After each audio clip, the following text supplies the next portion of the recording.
you know what, creating comics ain't that bad, but it's that bad. And I chose to do 3 one-shot comics before starting with my major story because, to be honest, I don't really know what I'm doing and I want to get the gist of it.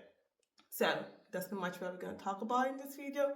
Why I chose to do 3 one-shot comics before actually starting with a major one. And we'll see how it goes. But before we start with the proper video, for those who are new, hi, I'm Nicole. I'm an independent comic book artist. And on this channel, I talk about my journey to becoming, being, and whatever not, an independent comic book artist. And for those interested, I take them along for the journey. And for the ones who are oldies, thank you for coming back and hi. That said, let's get on with the video.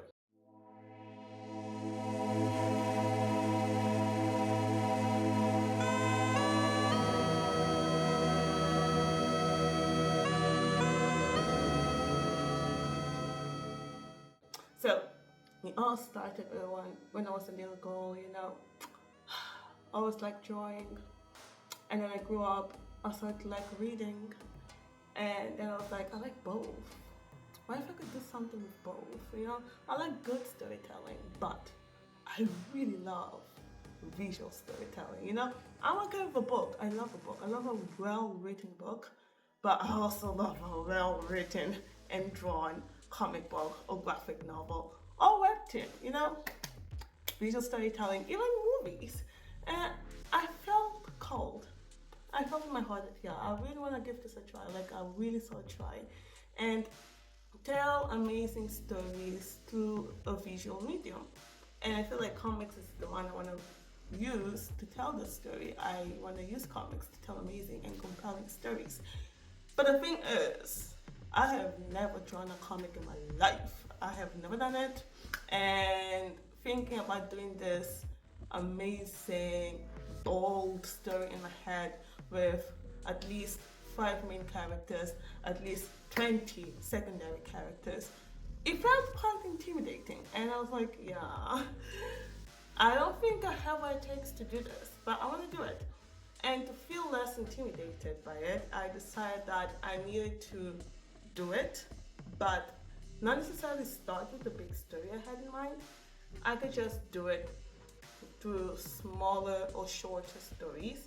And that's how I decided, okay, I'm gonna give myself the chance to experiment with 3 short comics and see how it feels. So the one reason I chose to do 3 is, the first reason is I just like the number 3. 3 is an amazing, perfect number.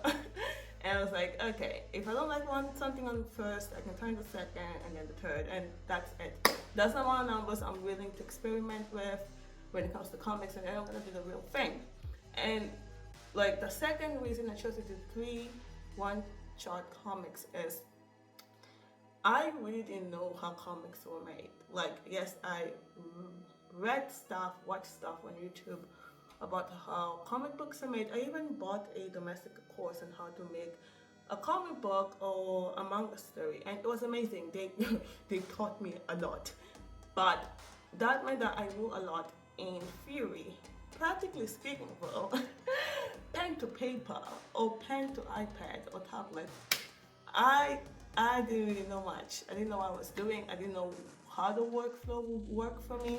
I knew the workflow that many comic book artists were using, but was it the one I wanted to use? Was it the one I was comfortable with? Was it the one that I felt like it would work with my flow? And to some degree, yes, but other things that also changed, I made it work for me. And that's pretty much one of the reasons why I decided to experiment by starting with 3 one-shot comics, because it gives me room to see, okay, this workflow works for me, this doesn't, and also gives me room to see which parts of the workflow take me more time.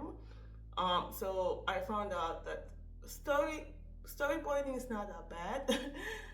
Sketching is not bad. I mean, storyboarding, you have a lot of problem solving, and I like it. The sketching part, because I'm so loose in my storyboarding, the sketching part, if I have not done my storyboarding well, which I talk about in other videos, which I will link to in the description below, or you can find it up here, wherever. is that you need to get your storyboards right. That's where mistakes are cheap and you can afford to make them. You know, the more you go along down the workflow thing and you haven't fixed the storyboard mistakes, you ain't gonna fix them down the line. I'm just saying it's gonna be extra hard. But yes, it helped me realize where I couldn't afford to make mistakes or where I could afford to make more mistakes and fix them, right? So storyboarding is cool. Sketching at the munch. I love inking. Coloring, I decided like, am I gonna start coloring after I have my inks, or am I gonna do a color pass before everything? Like after the storyboards, I'm gonna see which colors go together before I move on to the penciling, the inkings, and so forth. So it was figuring out which workflow helps me. That I kind of got that from creating my second one shot, because the first one didn't have colors. The first one was just me trying to see how everything works. So that was the first reason, understanding how comics are made by doing them. And the second one was that I really wanted to experiment with different storytelling and art styles.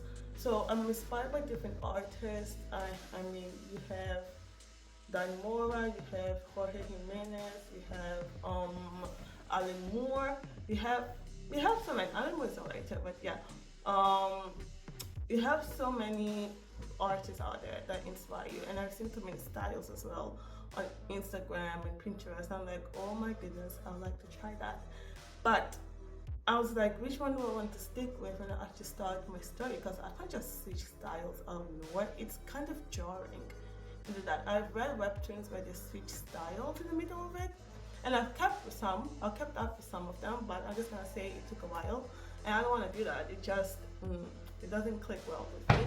So I was like, okay, let's just get all these art styles and storytelling styles out of us, you know? Some people are very fast-paced when it comes to storytelling. Others are very slow-paced, and I was like, let's see what works for me, and let's try all the art styles I actually have in my head, because I want to make sure I get all of this out of my system and pick one that I'm like is doable and it also looks nice. And I also like implementing. So there are many art styles that I love, but I realize I love to see them. I love to enjoy them. I don't love making them. They look too extra complicated. I'm like, maybe at this moment I'm not there yet. I really am not there yet.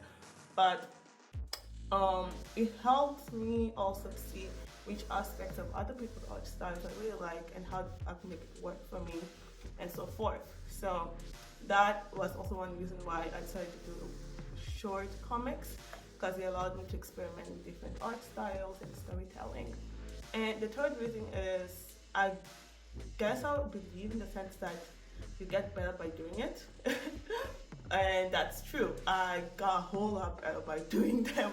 I'm so much more confident now in creating my biggest story, because I've created, or I am in the process of creating, at least 3 one-shot comics. I'm on my 3rd one right now, and I kind of have a better sense of how I'm gonna go about it. I have a better sense of how long it takes me to complete a whole chapter, so somewhere between 16 to 22 pages. I'm like, okay, I know how long it takes me. I know how long it might take me to release a chapter, and kind of like just doing it gives me an idea of how my schedule will look like, my pacing and everything. So that was also another reason. And now, to be honest, I am prepared. I'm as prepared as I can be at this point. I mean, can't make more excuses. I'm already finishing the plot for this major story I have in my head, at least one of the major fights. I'm already like finishing it. I'm in the last lap of it, and I am also intend to finish my last one-shot comic before the end of 2025. And as it stands now, I have 23 days to do it, so about 3 weeks. I'm done with the storyboards. I'm done with the color palette to see what color fits, and it's a silent comic, so I don't really have to worry about speech bubbles and whatnot, but I do have to worry about the mood and the tone of everything. But in doing that, it kind of gives me an idea of how how to use colors. So it gives me an idea of how I want to use colors. So I want to use them super realistically, or do I want to make my own mood and whatnot? And I wouldn't have that much of an idea if I didn't actually do it. So I'm getting better by doing it. And that's gonna be the same for you. I'm sure of it. You're gonna get better by doing it. You actually have to do it. You actually have to make it happen before you make it better, and you have to make it exist before you make it better. And for some of you, you probably have like a bunch of ideas, bold, big, and brazen ideas in your head that intimidate you and overwhelm you to the point where you feel like you're drowning. And with that, I have to say, take a breather, take a moment, and just walk back to the shore. Start with big steps. Start with a one-shot comic. Start with like a full panel comic. I don't know. Start with something small before you actually get to the big stuff, and make it less intimidating for you. Give yourself more confidence by doing something, not just being struck paralyzed by the idea of doing something. So I would say like just give it a shot. Give it a one-shot comic. Give it a one-shot comic a shot. And yeah, with that said, this is the end of this video. Thank you for listening to me for this long, and have a blessed day, and I'll see you on the next one.